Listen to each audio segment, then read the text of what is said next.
First of all, on behalf of Krannert Art Museum, I'm really excited to welcome you here to the opening of Could You Dim the Lights by Jen Everett. Let's give her a round of applause.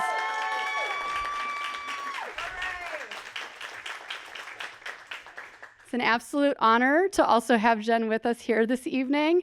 And what we hope this will be is somewhat of a living room conversation that we all get to sit in on between the artists and the co-curators. And I'm going to introduce them, but before I do, I just want to take a moment to acknowledge all that make this possible. This is a really wonderful collaboration, but I need to shout out some folks specifically. First and foremost, if I can just acknowledge our CAM team, so Krannert Art Museum staff, if you could give a wave. From our installation team that install the exhibits to, of course, the curatorial and educational and all of the collections work that's done at the museum. This is a group effort. I also want to acknowledge the University of Libraries Media Preservation Unit, which played a big role in this. Let's give them a round of applause.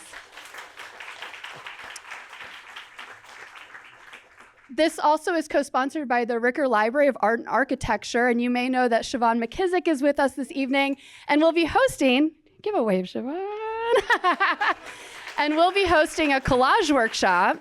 So after this talk at 6:15, you can also join us in the CAM Cafe and try your own hand at collage.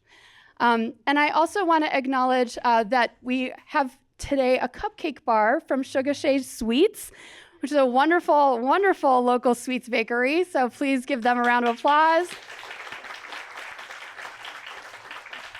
And we had some support from Crash Events this evening as well. So all of these folks have come together to make this possible. And it's really just an honor to have Jen's work on display at the museum. I want to take a moment to introduce our co-curators and Jen Everett herself. And I might start with our co-curators and end with Jen. So to kind of get us started, Amy Powell is the curator of modern and contemporary art at Krannert Art Museum. In September, she began a joint appointment as the curator of campus arts research in the Office of the Special Advisor to the Chancellor for Arts Integration. In this post, she commissions contemporary artists for projects campus-wide. Her projects center anti-colonial, feminist, and queer modes of inquiry, intentionally challenging and envisioning impossibilities for institutional transformation. She prioritizes collaborative research with artists and scholars, leveraging campus resources to contextualize theory in a lens-based media. And I do want to add, too, that she is published and exhibited projects all around, and that she's worked with filmmakers, photographers, video artists, and, of course, has curated our Art Since 1948 collection at the museum.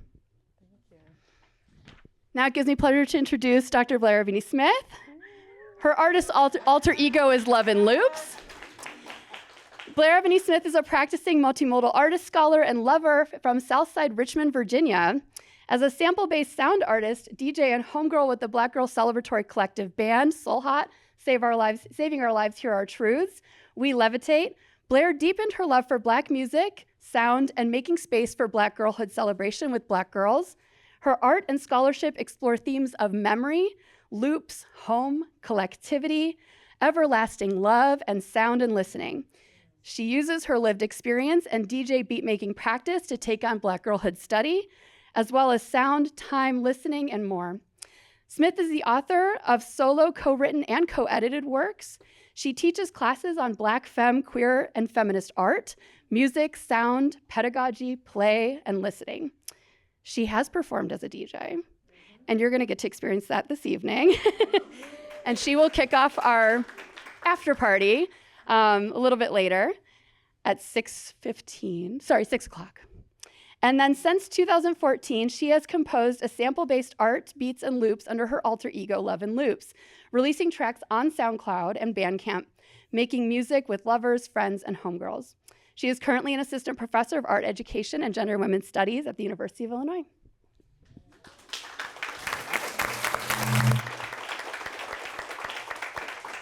And of course, this evening, it's a real honor to have Jen and her family with us this evening.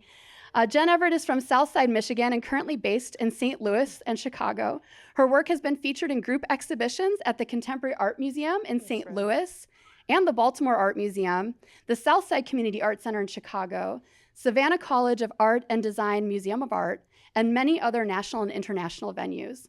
She was a 2021-22 Duke University DocX Archive Lab Fellow, and Could You Dim the Lights is her first solo exhibition.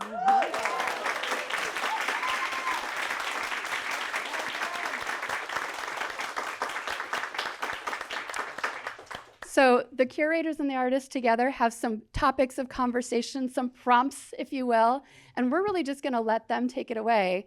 And the hope is that they get to have a conversation and the rest of us get to listen in. So thank you for that privilege. Thank you, Rachel. And can folks hear us okay? It sounds like it, yeah. And I also want to acknowledge, I'm grateful for folks standing. There's a stack of chairs just over here. So if anyone, just feel free to grab what you might need. Welcome. This has been maybe a couple years in the making. Yeah. An exhibition of Jen's work of photography. It's how we sort of started approaching it. Right. Photography in many different mediums, video, sound, and some close looking and thinking and feeling for those of us who will spend some slow time in the exhibition. So yeah. Just one moment so we make sure. Can you all hear Amy? Yeah. A little bit in the back? Okay, let us sort that real quick. All right. Thank you. Yeah, no worries. But maybe I'll throw it over to Blair for the first question. Yeah, Absolutely. I'll start. I'll get it started. Yeah. Okay, I'm gonna try to make sure I don't move too much to get a bunch of feedback. Thank y'all for being here to celebrate Jen Everett. Yeah, I mean, this is a friend, a sister. We've been getting to know each other in conversation for at least a half a decade. Probably more, since before the pandemic. And we were both in grad school. Yes. When you first reached out to me. Yes. Yeah. And so it's been a joy just to see your work grow and stay in conversation and practice with you. So my first question is going to be about this body of work. Yeah. How did this body of work come about? In particular, tell us about the role of the personal and vulnerability in this work. Yeah. So the way I work, I'm always kind of collecting and arranging things, putting things together. I frequent thrift stores. I also have an archive that I inherited, but I also am thinking a lot about different types of media and modes of media. And I actually had the opportunity to be in a show at Monaco Gallery in St. Louis, and actually a friend who's actually here, Janie Stam, curated the show, and it was a queer show, and the piece Queer Cosmologies is a diptych that's in the exhibition, and that was the first piece. And in it, I was really thinking about my origins as a Black lesbian and what media kind of informed that, because I was always, in a way, seeking versions of myself through media, different types of media, and I think that was the start of it. But I didn't realize that until, I guess, over time and beginning to look back. So when the idea of the show was introduced, initially, I think it would have been perhaps easier to show existing work or work that was already in development, but I wanted to make something new. And I think throughout that process, in terms of being vulnerable, it was tough. It was really tough. And as we've kind of chatted about before, in my process and in my practice, I often appropriate images of my family or throughout media, but it's rare for me to put myself in the work in this way, in this very direct way. It's not very comfortable. And so I think this work really required that of me and kind of forced me to get out of my comfort zone and put it out there. And so I'm grateful that you all are witnessing it and receiving it for sure. Absolutely, it's a pleasure. Before we go to the next one too, you mentioned, that you felt like it was required of you. Could you, speak a little bit more about that? Yeah, I mean, I think that it's important for artists to show vulnerability in their practice. I was reading this interview with Tony K. Bambara, and basically she says something to the effect of anytime you have something of value, you're gonna have to give something up. And I think I had to give up this kind of comfortability or this distance that I had to the work. Sorry, y'all. No, you good. Absolutely. Absolutely. Yeah. I love that. Yeah. Yeah. Thank you for going depth. Sorry, y'all. Wait a moment. Do you need us to take an alternative approach, or we're good, you think? Yeah, maybe just put, give us. Pass the mic. All right. I'm sorry, everybody. Well, yeah, if you just.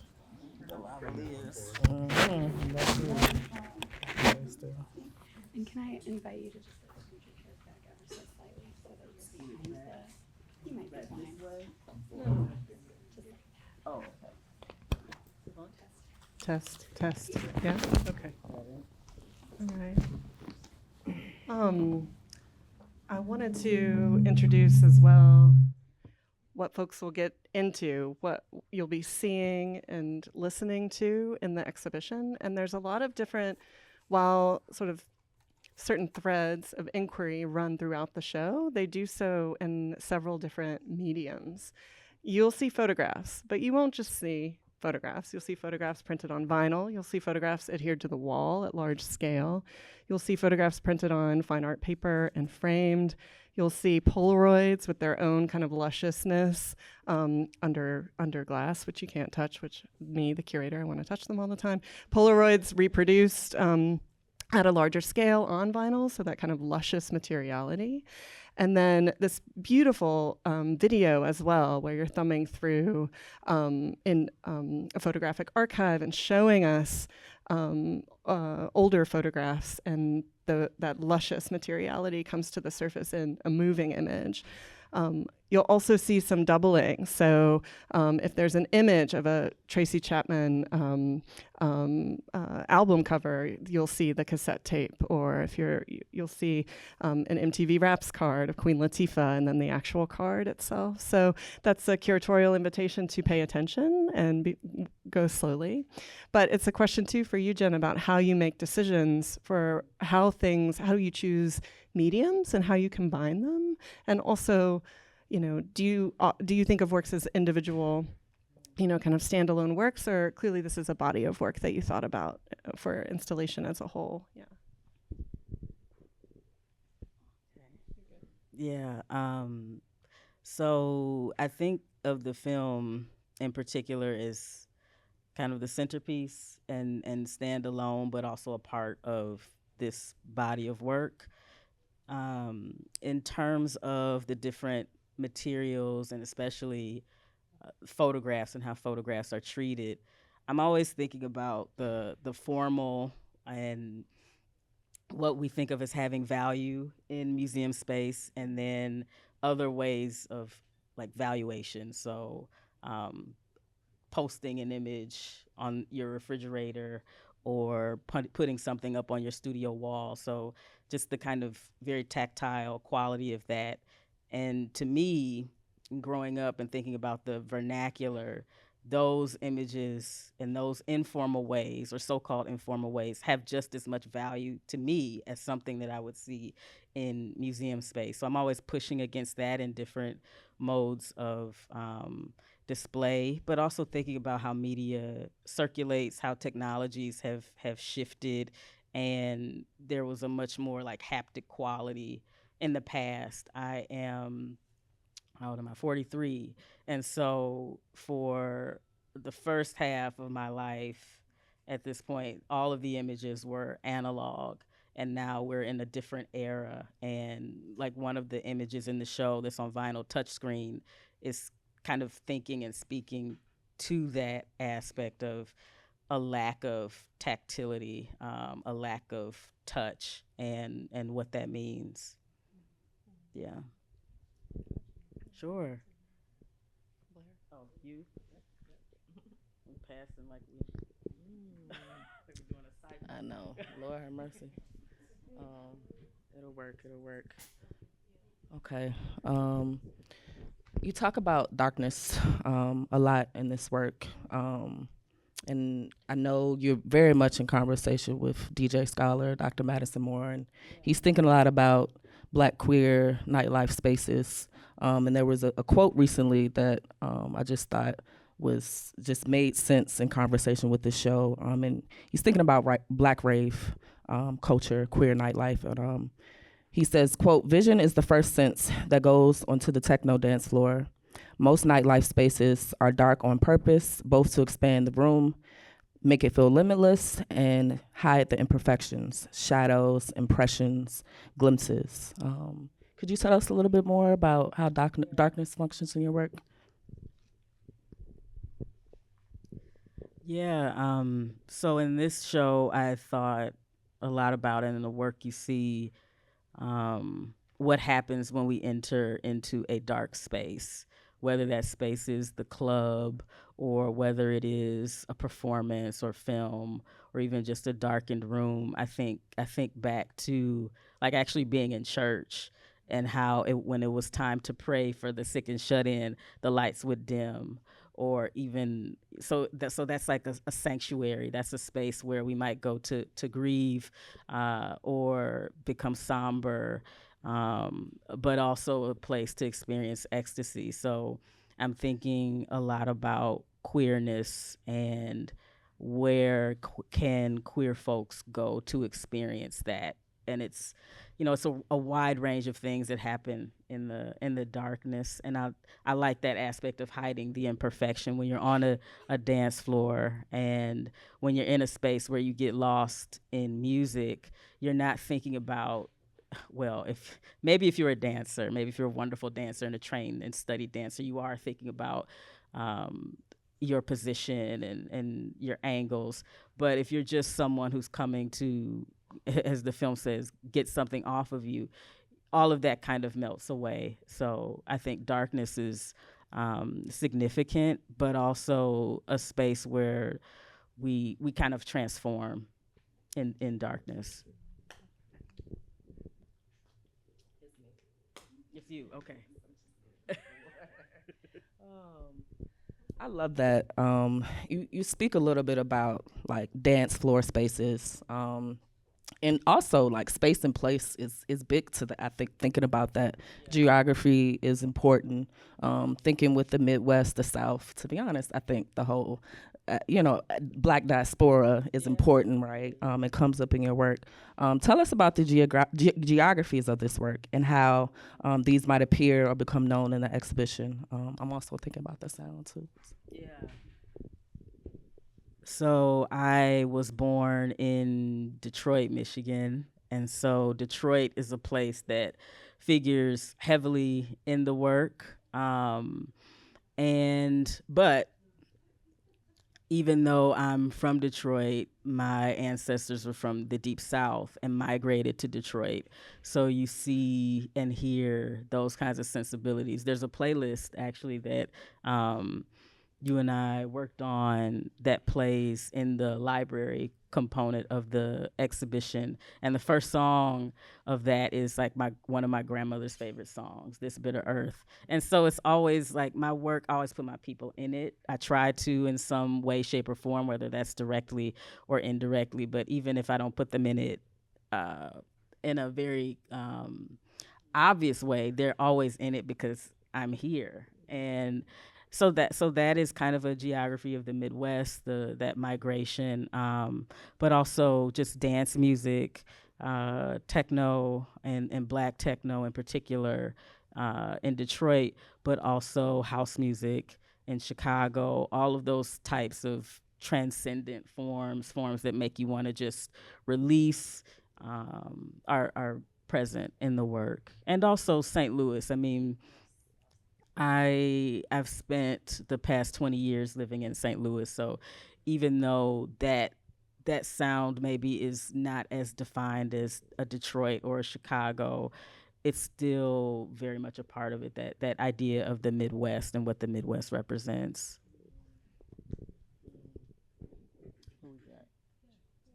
Okay. This is the, yeah, no worries. They're not in order, and We can talk a lot, the three of us, and we, in fact, yeah. So that's why one writes down questions and puts them in order, but they're not in any order. Um, I know this is like a big important theme in the work, and I know let's open up dialogue, all three of us, around how collections and archival practices are so significant to your work. So I love just to repeat some of the things you've already said that light up curator brain, that a lot of the prints in the exhibition maybe, or their particular views or tactility play on notions of value and what belongs in an art museum.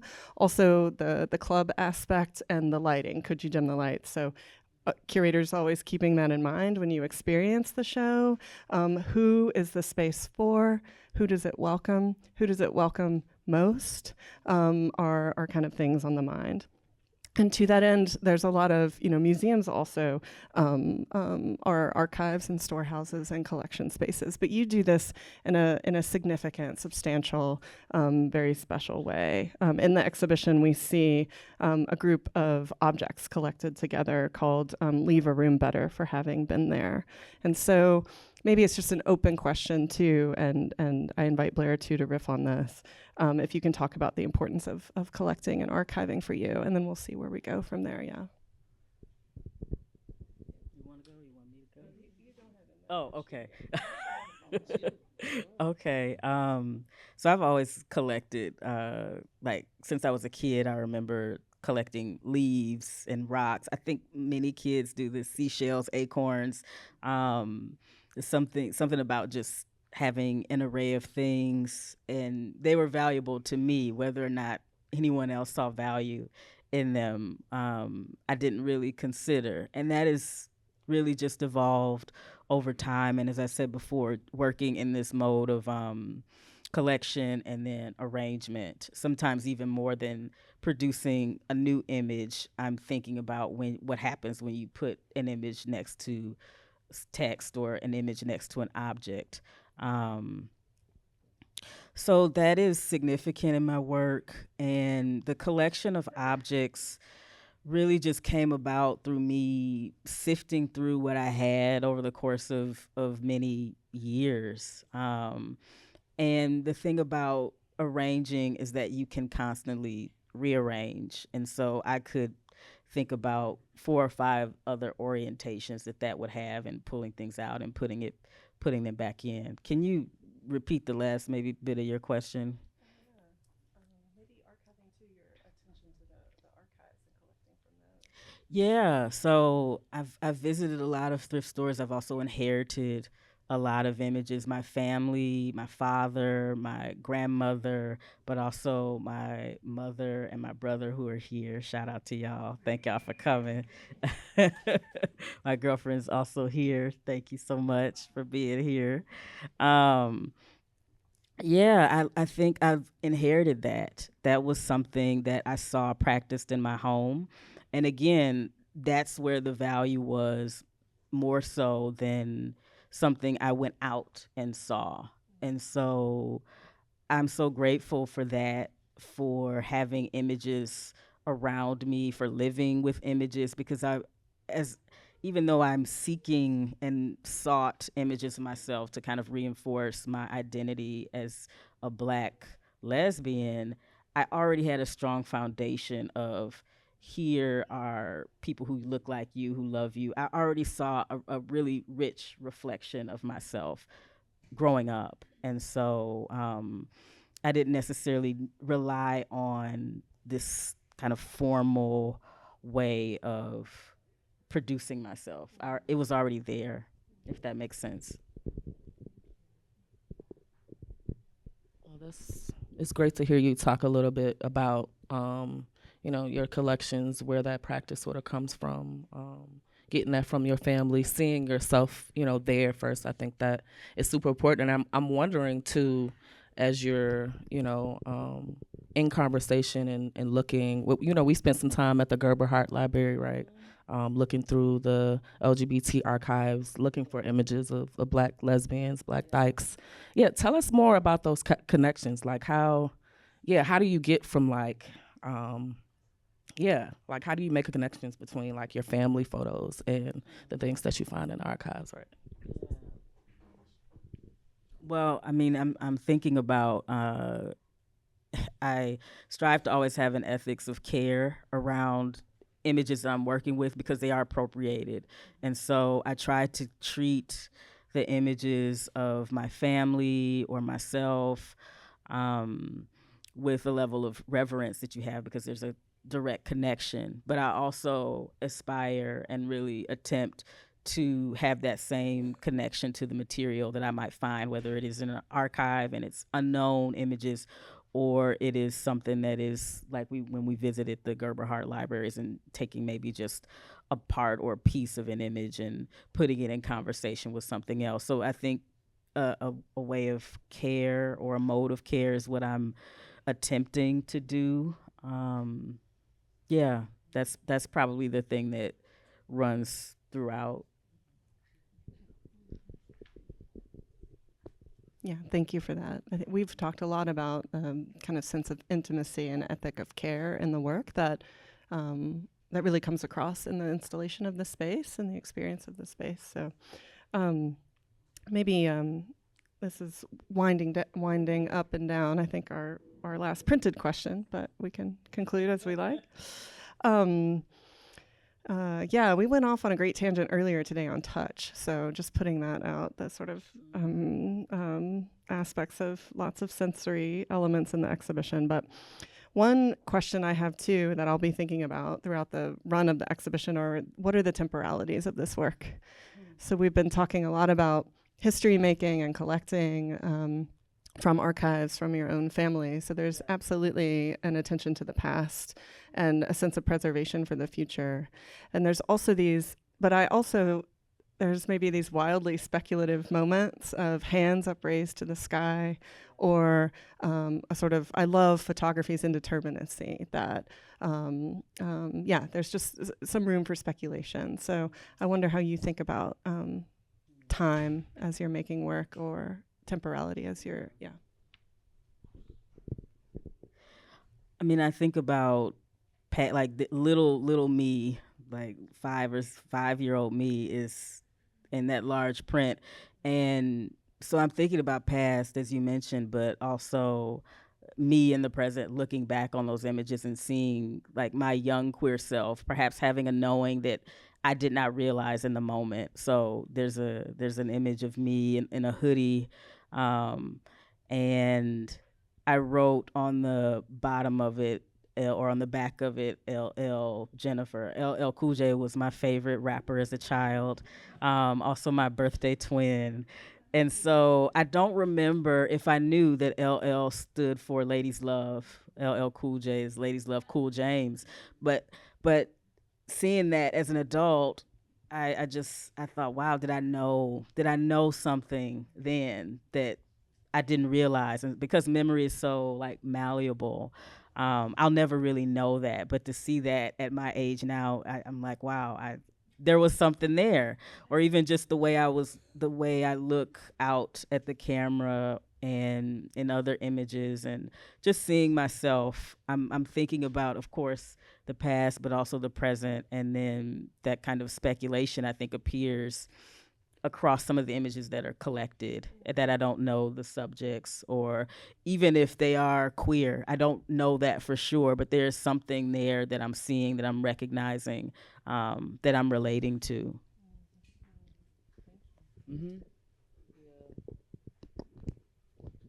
Something that is sort of coming up in the class that I'm teaching on Black women's histories and cultures, thinking about embodiment, and that was something I was thinking about as you're sort of reflecting on your little girl self. You don't really have to have a response to me. I guess I'm just more so in conversation with you. It just had me thinking about that, like that knowing is embodied. Like you can see as you look at that large photo of you, like it's embodied. You know, that knowing, that LL Jennifer. Yeah. Thank you. Are we taking any questions or no? We're not. Is it time to go? If Well, we don't have to then. Y'all like my students when I say. I'll say, okay, one thing I will say is that, and I guess we can wrap here, is that teaching, we talked about vulnerability. I think teaching as a practice has really helped me embrace that vulnerability, because when you are with students, there's no BS. They can read you. If you're not willing to offer something, they're not going to offer anything to you. And so teaching has certainly pushed me, I think, out of that comfort zone that sometimes artists can find ourselves in as we continue to make and show and kind of go through the motion. So shout out to the teachers, shout out to the students.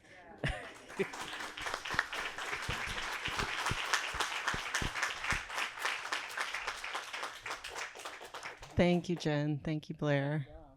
The exhibition is open until 8 o'clock tonight, so definitely stick around, and stick around for sure right now, because there's going to be a zine and collage making workshop in the former cafe, just in there, as well a DJ set from our own Dr. Smith, Love and Loops. So keep hanging out, and yeah, talk to us. We'll look forward to chatting it up. All right, thanks everybody.